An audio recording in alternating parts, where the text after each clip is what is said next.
Welcome to my kitchen. I'm Tiara. In honor of St. Patrick's Day and my husband's Irish heritage and our general love of the beautiful country of Ireland, we are going to be making some Irish-inspired recipes. Normally in the US, when you think of St. Patrick's Day, other than the crazy drinking and that green beer and sort of that kind of thing, something that we traditionally think about for St. Patrick's Day is corned beef and cabbage. But I wanted to give you another alternative. So if you weren't that into corned beef and cabbage, maybe you will instead like beef and Guinness stew. This is a fairly easy stew to make. It does take a couple of hours. You do need a casserole dish or other covered dish that is oven safe.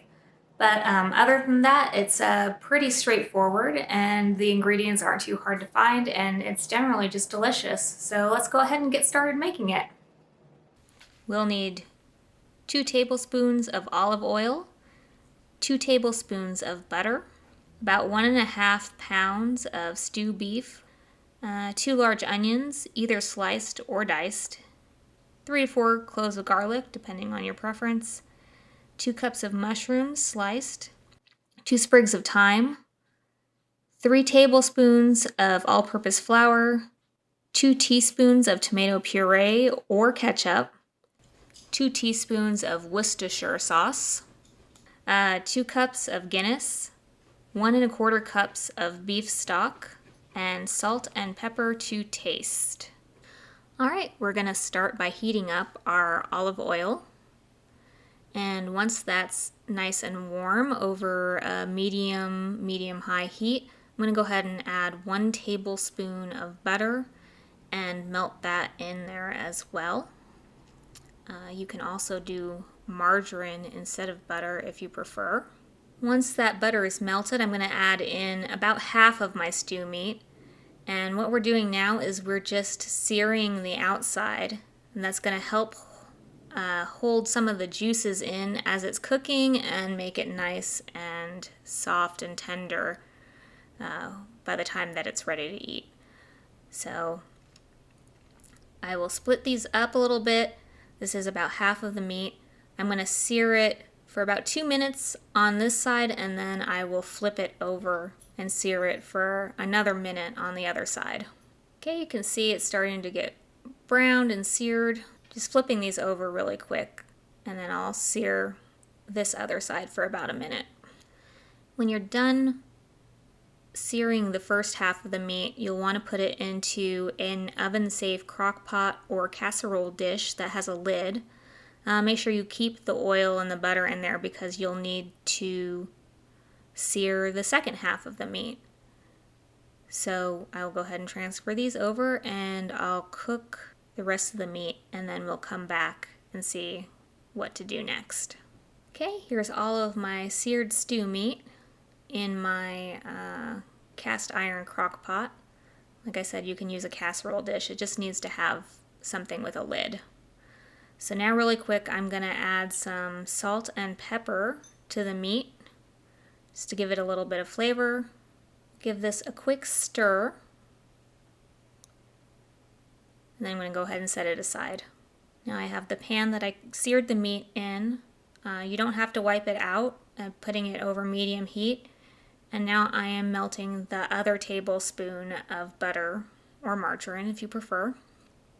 And again, once that's all melted, we'll add in our onions. Along with the onions, we're adding in our sliced mushrooms.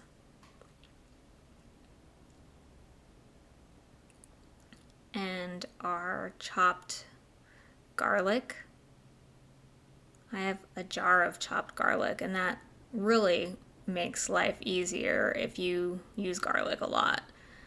But fresh garlic is good too. You just want to stir all of this together, and I'll add in our 2 sprigs of thyme. I'm not going to strip off the leaves from that. I'm just going to add it directly in, and it'll kind of add a little bit of extra flavor.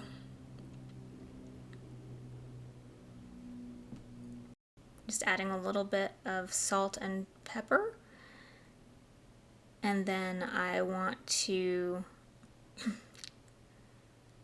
cook these for about 5 minutes until they start to get soft. All right. So you can see everything is really coming together. This is about 5 minutes worth of cooking over medium. And now I'm going to add 3 tablespoons of flour.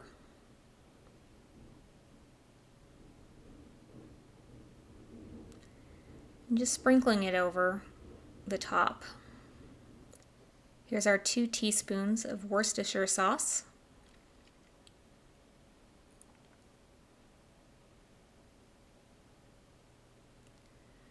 And then I'm going to use 2 teaspoons of ketchup. If you have tomato paste is good for this too. It's a little bit thicker, but I don't have any right now, so ketchup will do. Now I'll give this a nice stir to get everything mixed together. And I want to cook it for maybe 2 or 3 minutes like this until all of the liquid is really absorbed. Now that we've had a chance to get all of the liquid soaked up by that flour, I'm going to go ahead and turn the stove off. I'm going to turn the stove off and bring back the crock pot. You can see all of the juices from the meat at the bottom there. Put in our onion and mushroom and garlic mixture. And then give this a nice stir to get everything mixed together. Now I'm going to add in my cup of beef stock. Give that a stir. And now for the best part.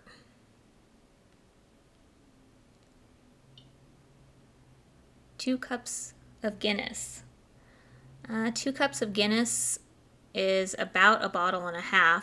So the nice thing about this is that you can pour 1.5 bottles of Guinness into your stew, and then you can drink the other half of the bottle because you don't want it to go to waste. All right, one more stir to get everything mixed together. Now we're ready to go into the oven. I'm going to put the lid on it, and now I am going to put it in the oven and bake it at 300 degrees Fahrenheit for 2 hours. That's going to give it a nice low, slow cook so that all of the flavors come together and the meat becomes nice and soft. Okay, it's been about 2 hours and we are out of the oven. I added another tablespoon of flour to thicken it up just a little bit more, but now it's ready to eat. Okay, my stew is done and it is ready to eat immediately. It is obviously very hot when it first comes out of the oven, so give it a couple of minutes to cool down. But I'm gonna go ahead and give this a taste now.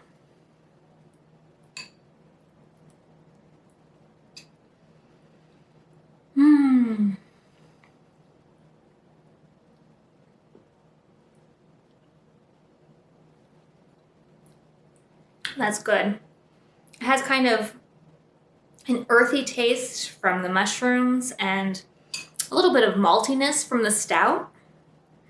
And after slow cooking the meat for a couple of hours, it tastes really good. The meat is nice and soft and tender. I did wind up adding a little bit more salt and pepper after I was done cooking it. And you always want to taste the sauce of something like this before you serve it to make sure that it is seasoned properly. If you wanted to, you could do this in a slow cooker. You would start out the same way with the searing of the meat and the vegetables, but then you would slow cook it for 6 to 8 hours in a slow cooker. Or you could put it into your pressure cooker / Instant Pot for about 45 minutes and let it do a slow natural release. Either of those ways would work as well. This tastes great with soda bread, mashed potatoes, roasted potatoes. If you wanted to be really fancy about it, you could do mashed potatoes and cover the top before serving, like it's a shepherd's pie.